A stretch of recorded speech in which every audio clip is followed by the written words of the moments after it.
From the Presidential Palace, Manila, Dateline Malacañang.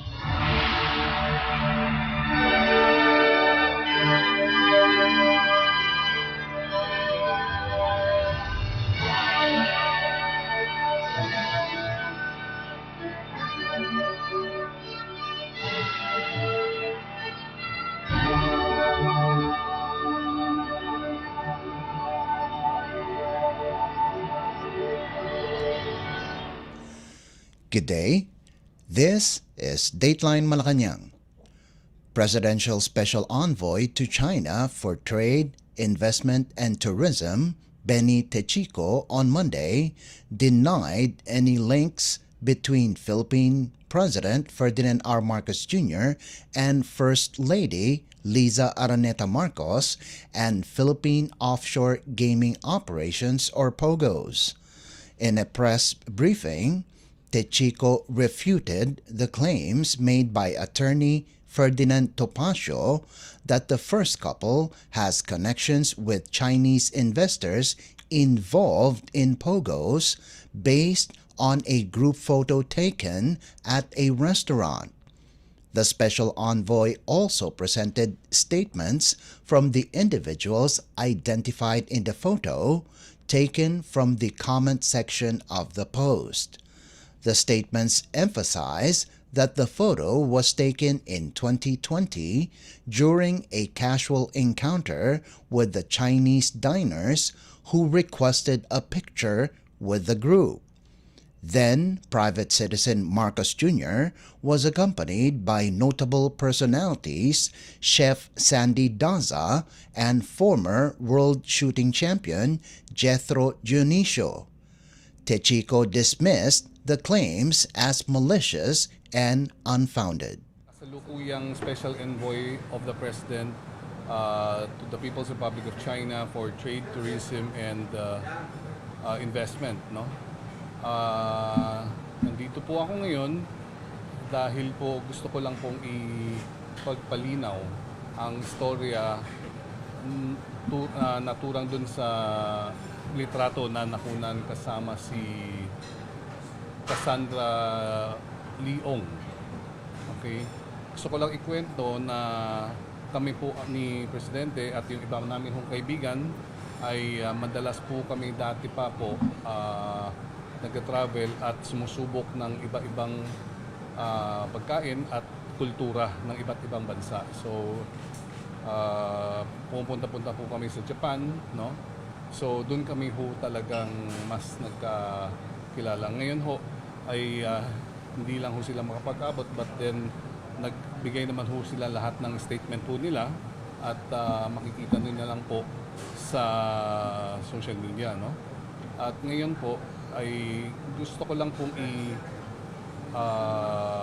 pagpaalam na regarding that night, yung aming salo-salo ay isa sa mga naging dinner or bonding before pandemic. Okay, malinaw naman po, no? At so ngayon kami parati ang buong grupo na yun. So yun lang, nagsasalo-salo kami for good food and culture.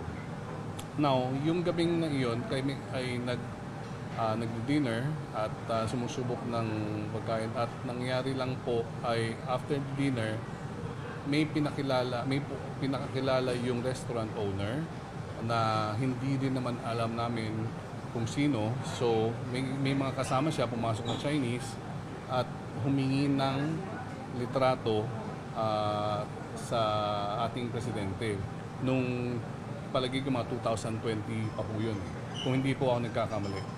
Ngayon ho ay ang ating presidente naman ay pinayagan naman ho. The typical, pag sa Japan nga ho, kung nagta-travel kami o sa ibang bansa, kahit sa mga wet market, pag may nakakakita po sa amin, nagpapapicture din. So yun lang po, ganun lang kasimple ang storyang po yun. Pumasok, nakipagkilala at gustong kumuha ng picture at pinayagan at after that lumampas na po. So ganun lang po siya kasimple na storya. at hindi naman siya yung komplikado. Presidential Special Envoy to China for Trade, Investment and Tourism, Benny Techico. Dateline Malacañang. Malacañang on Monday through its support to the police operation against fugitive Kingdom of Jesus Christ or KOJC leader Apollo Quiboloy, stressing that the law must take its course. Executive Secretary Lucas Bersamin said the legal process must be adhered to regarding Quiboloy's continued hiding. Quiboloy and 5 other KOJC members are facing charges of child abuse and human trafficking. Courts in Davao City and Pasig City have already ordered their arrest. The Philippine National Police or PNP stormed the KOJC compound in Davao City early Saturday morning. However, they found no sign of Quiboloy in the compound, some 30 hectares that include a cathedral, a school, a living area, a hangar, and a taxiway leading to Davao International Airport. The Civil Aviation Authority of the Philippines, or CAAP, has advised the public that the Davao International Airport remains open and operational. The CAAP is working closely with authorities concerned to ensure the safety and security of all passengers departing from and arriving at Davao Airport. Dateline Malacañang. In a related story, the Philippines Interagency Council Against Trafficking, or IACAT, under the Department of Justice or DOJ on Monday urged other victims of human trafficking at the Kingdom of Jesus Christ or KOJC compound in Davao City to come forward. The IACAT made this statement after law enforcers rescued 2 human trafficking victims from the KOJC compound while trying to serve a warrant of arrest against fugitive KOJC leader Apollo Quiboloy early Saturday morning. In a statement, the IACAT said that this is not the first time information has reached the IACAT about alleged human trafficking within the religious organization. The IACAT also urged all law enforcement agencies to continue their search for potential victims of trafficking, always upholding the law and respecting human rights. The DOJ and IACAT are coordinating closely with the Philippine National Police or PNP and Department of Social Welfare and Development or DSWD in Region 11 or the Davao region to provide comprehensive support to the alleged victims and to assist in the case buildup. The IACAT said rescued victims of human trafficking during the execution of a warrant of arrest are now under the protection of the police after having been assessed and processed by the DSWD in accordance with the Anti-Trafficking in Persons Act and its implementing rules and regulations or IRR. Meanwhile, the Department of Social Welfare and Development, or DSWD, renewed its firm position on protecting those who cannot protect themselves, particularly minors who are subjected to abuse, including human trafficking and sexual exploitation. In an official statement, the agency, tasked with safeguarding the well-being of the nation's most vulnerable, cannot stay silent in the face of the serious charges against the wanted religious leader. The DSWD also called on all leaders to stand with the agency in protecting the rights of every Filipino child and to support the judicial processes that are in place to bring perpetrators to justice. Dateline Malacañang. The Philippines Department of National Defense, or DND, on Monday said they leave it up to the National Maritime Council, or NMC, on what steps the national government will take with regards to the latest incident of harassment by China to Philippine vessels in the West Philippine Sea, or WPS. This was DND Secretary Gilberto Chodoro Jr.'s response after the China Coast Guard, or CCG, harassed vessels of the Bureau of Fisheries and Aquatic Resources, or BIFAR, near Sabina Shoal last Sunday, August 25th. The Secretary emphasized that the government continues to pursue diplomatic steps even though the Philippines is used to the dangerous actions by China. Earlier, China blamed BIFAR for provoking them by intruding into what they claim as part of their territory that resulted to the dangerous maneuver and water cannoning of Philippine ships. But Chodoro answered back that China is just repeating its rhetorics and what they are doing is nothing new. Dateline Malacañang. In other news, the local government of Quezon City has ordered the closure of a fitness club and a cafe for refusing to cooperate with the ongoing investigation related to an Mpox case discovered last week.